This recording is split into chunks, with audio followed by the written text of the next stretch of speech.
రామారావు గారు మొట్టమొదటిసారిగా ప్రభుత్వాన్ని ఏర్పాటు చేసింది జనవరి 9వ తారీఖున.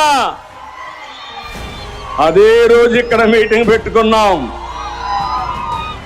అంటే తెలుగు ఆత్మ గౌరవం పుట్టిన రోజు ఇది. ఎన్టీ రామారావు గారు ముఖ్యమంత్రి అయిన రోజు ఇది.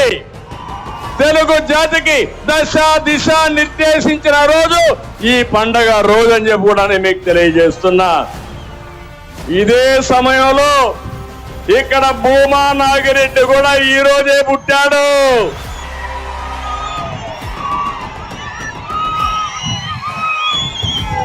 అలాంటి మంచి నాయకుడిని ఈరోజు నేను ఇక్కడికి వచ్చి ఘాటు గొళ్ళెళ్ళి ఆయనకు నివాళులు అర్పించి వచ్చానంటే ఇది నా అదృష్టంగా నేను భావిస్తున్నా.